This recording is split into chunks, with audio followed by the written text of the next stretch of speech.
Welcome in to Duval Daily presented by GenJag.com. I'm Jordan Lugo. Thank you so much for tuning in.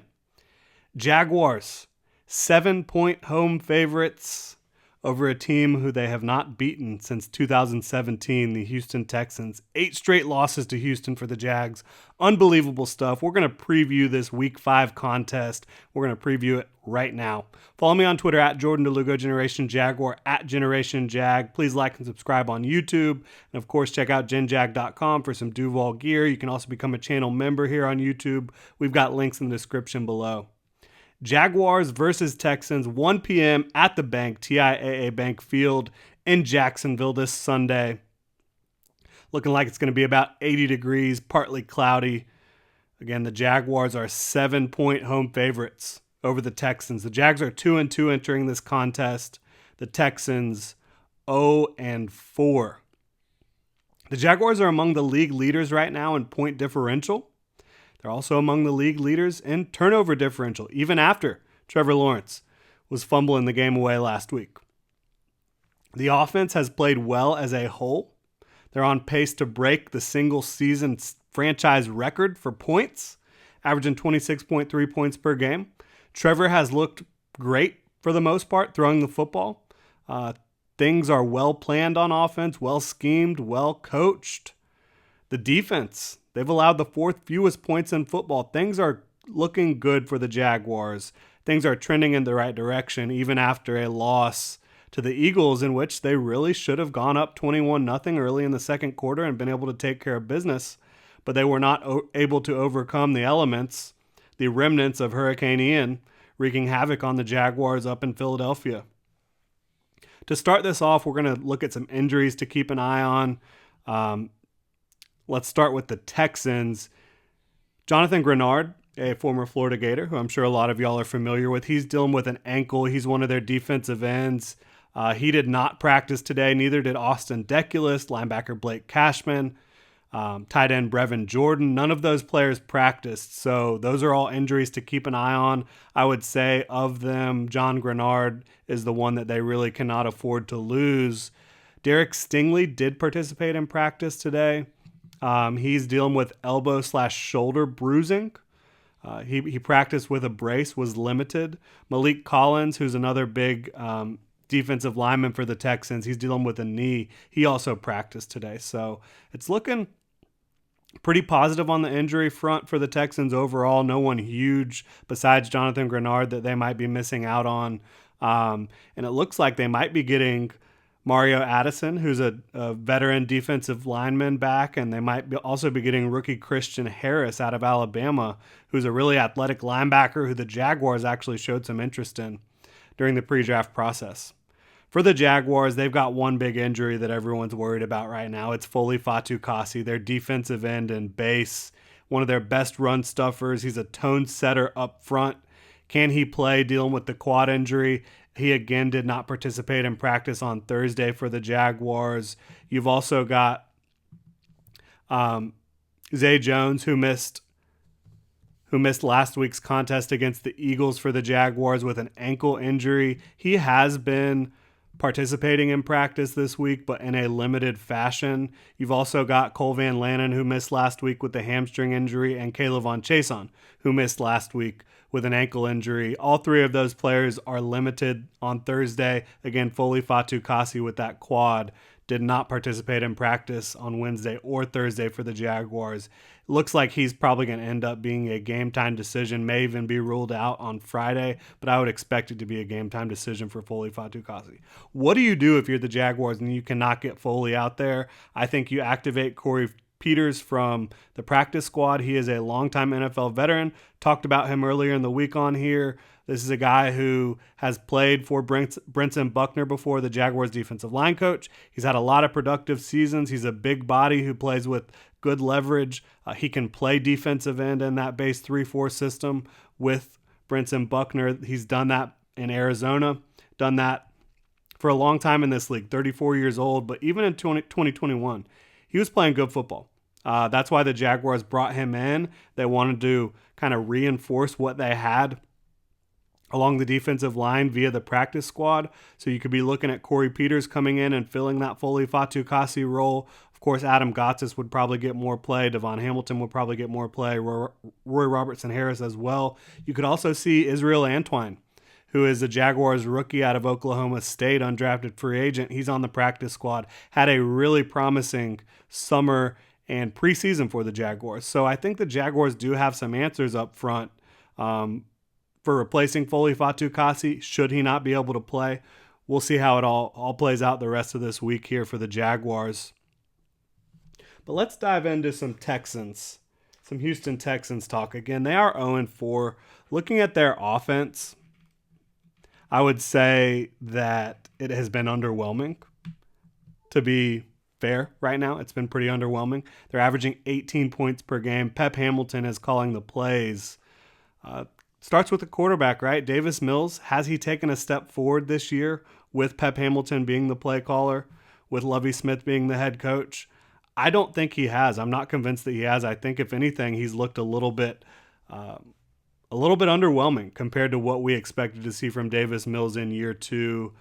He's struggled against quarters defense, which is something the Jaguars have run a fair amount. I think you might see more of an emphasis on that this week for the Jaguars coverage, but overall, Mills has just not been super impressive on the whole. He's struggled mightily on the road throughout his career, so that does not look great for the Texans.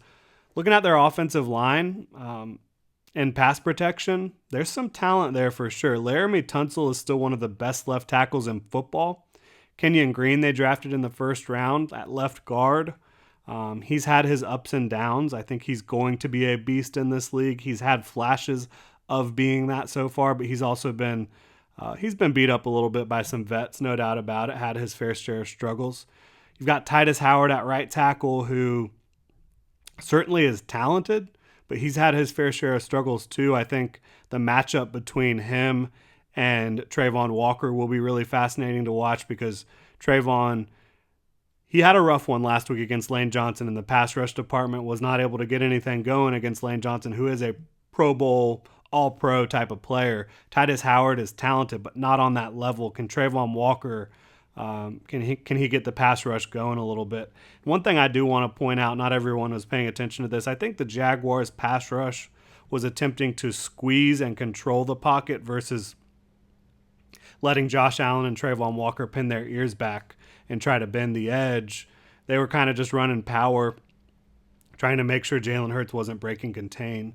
So obviously Davis Mills does not have the legs of a Jalen Hurts, and I think that the Jaguars pass rush should be able to be effective against them. The Texans have allowed 11 sacks so far this year. 40-plus pressures this group has already allowed. So I think when you look at that, this is an offensive line and a quarterback that the Jaguars should be able to get after when you talk about rushing the passer. But in order to rush the passer, they're going to have to slow down Dameon Pierce, former Florida running back who was drafted by the Texans this year. I had him as an early second-round grade. I think he has a complete NFL skill set. When you talk about being a consistent football player, he gets it done with the ball in his hands. He gets it done in pass protection. He gets it done catching passes out of the backfield. He's coming off of his biggest game of the season, busted off a 75-yarder against the Chargers to kind of get the Texans back into that game. I love Dameon Pierce, one of my favorite players and one of my favorite people in the NFL. This guy has an infectious personality. You hear Doug Peterson complimenting him earlier in the week, and a reporter for the Texans shared that with Dameon Pierce earlier today, and Dameon Pierce was just so thankful that Doug Peterson was giving him credit and praise. And so he's just a hard-nosed football player, a very likable guy. But from a Jaguars perspective here, you have to show that last week was a fluke. It was an aberration against a really talented rushing attack that had Jalen Hurts, who is a force multiplier in their rushing attack. The Texans do not have that in Davis Mills. But the Jaguars, they missed a lot of tackles last week. They got out of their gaps. They were not playing assignment sound football. I don't think they were trusting what they were seeing up front. A lot of that had to do with the read option stuff the Eagles were running. But the Jaguars, they got to go out and prove it. Dameon Pierce is averaging 5.2 yards per carry now. He's fourth in yards after contact per attempt and fifth in forced missed tackles so far. So this is a guy that, you have to wrap up and you have to form tackle, but you have to swarm to the ball. And the Jaguars have been so good at doing that for the most part in 2022. Prior to going up against the Eagles, they were the number one run defense in football. I think that they have a chance to go out and prove that they're more like the number one team than the team we saw last week. But it will be no easy task against Dameon Pierce, who I think is going to end up being a workhorse back in this league. You look around the AFC South now, Dameon Pierce, Jonathan Taylor, who I know is dealing with an injury, Derrick Henry, and of course the Jaguars running backs and James Robinson and Travis Etienne. You've got a really talented division when it comes to these running backs. Looking at the Texans receivers, Brandon Cooks, he is that dude still. One of my favorite receivers in the game today, very underrated for much of his career. All he's done is produce 1,000-yard seasons. He gets open, he catches everything. He's quick, he's fast. He's eaten the Jags up in the past. He's been aligning primarily on the outside, but he's getting some slot reps as well for the Texans. So you talk about Tyson Campbell, Shaq Griffin, even Darius Williams at times. They're going to have to know where Brandon Cooks is on the field.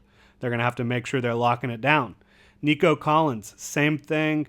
He's not as consistent as Brandon Cooks at this point, but he's a big boy, 6'4", 215 pounds. He aligns almost exclusively outside. He's been a deep threat for sure for the Texans, averaging over 18 yards per catch this year, but not super consistent yet, not a ton of production yet. He's still developing, but you got to be aware of him because he's got the ability to take the top off and make some big plays, and Davis Mills has been looking for him down the field a little bit. Chris Moore has been manning the slot for the Texans. Hasn't done a whole lot so far. From a passing game standpoint, it has been primarily Brandon Cooks and Nico Collins at this point in the season for the Texans. Overall, with this group, there's players you have to worry about. You have to come in and be mentally prepared and prepare through the week as if you're going against a high-quality football team. Otherwise, they can beat you with Dameon Pierce. They can beat you with Brandon Cooks. You just have to make sure you're on your P's and Q's, that you've gone through the week and prepared the way you need to prepare, and you should be able to handle this offense. This is the least talented offense that the Jaguars have faced so far, I think, without question, even with Dameon Pierce and Brandon Cooks being standouts. Jaguars defense has got to show. 29 points, they're not giving that up this week. They got to come out. They got to be the defense that you saw through the first 3 weeks of the season. And if they do that, they'll be just fine. When you look at the Texans defensively, statistically, the defense has been okay when it comes to not allowing points.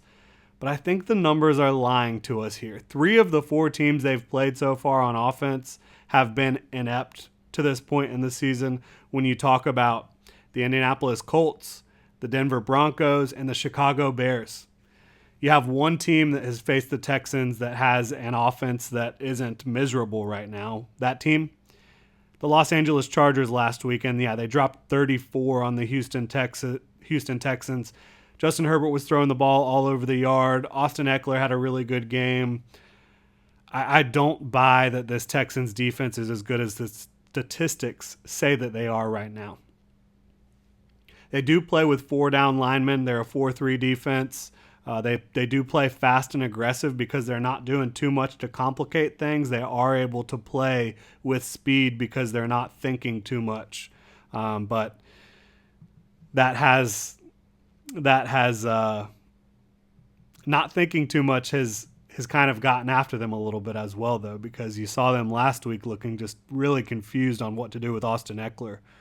They play a lot of cover 2 on the back end, but they'll shift after the snap. They'll bring a safety down in the box here and there against the run. They'll play cover 1, cover 3, but it is primarily cover 2. They're running as much cover 2 as anyone else in the league right now. And it's just not a complicated defense to figure out what's going on. Lovie Smith, he's a good head coach, a good defensive coach, and someone who has been able to be a good teacher throughout his career as a defensive coach, getting these players ready. But right now, I just don't know that the Texans have the talent on the back end Sorry, we've got Murray barking in the background going absolutely crazy. Hopefully that's not too distracting for y'all as it is for me. But the Texans' defense is not something that I'm overly concerned with. But looking at some of their personnel, they've got Jerry Hughes, who is a veteran pass rusher in this league. A lot of respect for Jerry Hughes. Even at his advanced age of 34, he's getting pressures off both sides. He's rushing from the defensive left side and the defensive right side. So Cam Robinson, he's going to have to be on his game, which he has been the last few weeks. But Jawan Taylor at right tackle, he's going to have to bounce back against a formidable foe after really getting abused by Hassan Reddick in week 4. He had the best start to his career that he's had so far. Through the first 3 weeks of the season, you get into week 4 against Hassan Reddick against a talented Eagles front, and Jawan Taylor really struggled. But yeah, so you got Jerry Hughes. If Jonathan Grenard can play, you have to worry about him as well. Rasheem Green has been getting some pass rush. Malik Collins is another talented player, as we mentioned before. You've got Okoronkwo as well that they brought in. There's some guys you like here when you talk about the Houston Texans defensive front, but this is the worst defensive front the Jaguars will have faced, both from an edge rushing standpoint and from the interior. I just don't see the Texans as a defense that's really going to cause a ton of problems up front for the Jaguars offensive line. Looking at the back end, as Murray's going crazy again, you've got Derek Stingley and Jalen Petrie, who are two of my favorite young rookies in this class so far.